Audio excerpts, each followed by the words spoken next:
Imagine being so good that the best players in the world are essentially playing for second place. That's what true dominance looks like in golf. Seasons where one player bends the entire PGA Tour to his will. This is a look at the most dominant seasons in golf history. Not just the wins, but the majors, the scoring gaps, the intimidation, and the financial impact that came with total control of the sport.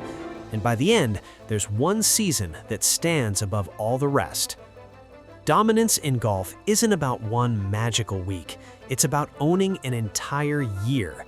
It's about piling up wins, conquering majors, outscoring elite competition, and reshaping what greatness looks like. When a golfer becomes so dominant that TV ratings spike, ticket demand surges, and prize money conversations change, that's when you know you're witnessing something historic. Byron Nelson, the untouchable run, 1945. Before Tiger Woods turned dominance into an art form, Byron Nelson produced a season that still feels impossible. In 1945, Nelson won 18 PGA Tour events, not across a career, in one season. Even more absurd, he won 11 consecutive tournaments, a record that has never been seriously threatened. He also captured the PGA Championship and posted scoring numbers that dwarfed his era's expectations. To put that into modern perspective, imagine a player winning almost every major caliber event for 6 straight months. Social media would explode. Analysts would question reality. If Nelson's wins were translated into today's prize structures and bonuses, his single season could be worth tens of millions of dollars.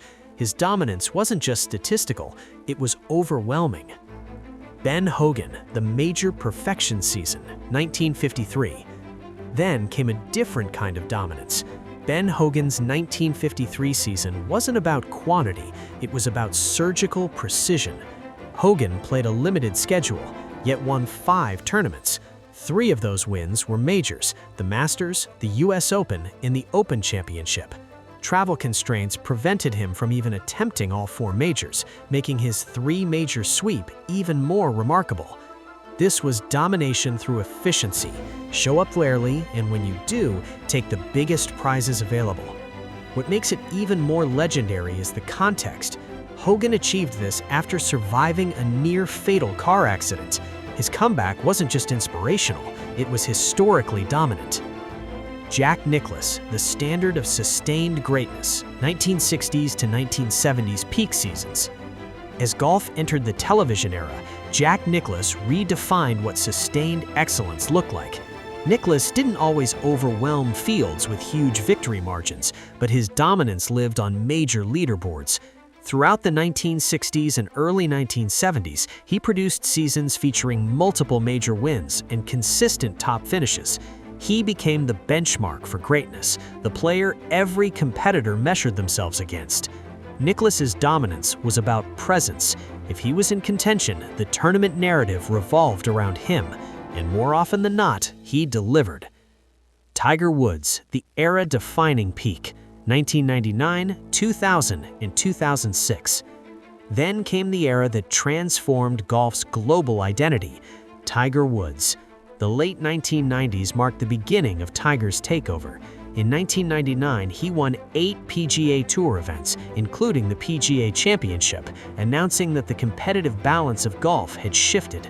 In 2000, he again won 8 times, combining elite scoring with relentless closing ability.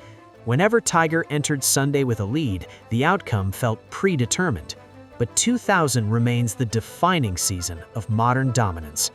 Tiger won 9 times on the PGA Tour and captured 3 majors: the US Open, the Open Championship, and the PGA Championship. His 15-shot victory at the US Open remains one of the most devastating performances in sports history. Week after week, the question wasn't who would win, it was how far ahead Tiger would finish. He didn't just beat fields, he redefined scoring expectations.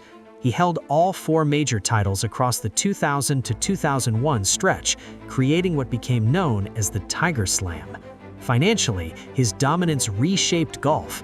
Prize money surged, sponsorships exploded, and the sport entered a new economic era built around his influence. Modern dominance. Vijay Singh and Scottie Scheffler. Recently, players like Scottie Scheffler have delivered seasons marked by multiple victories, major success, and advanced analytics that show just how far ahead they are statistically. These performances prove that even in deeper, more competitive modern fields, true dominance is still possible. So which season stands as the greatest ever? Byron Nelson's 18 wins represent statistical insanity. Ben Hogan's 3 majors in a limited schedule define big stage perfection. Nicklaus set the long-term standard for excellence. But when dominance is measured by wins, majors, scoring margins, global impact, and financial transformation, one season consistently rises above the rest. Tiger Woods in 2000. That year didn't just define a player, it redefined what dominance in golf could look like. The question now becomes personal. Which dominant season stands above all others in your eyes? And if you could borrow one player's peak form for a year, whose game would you choose?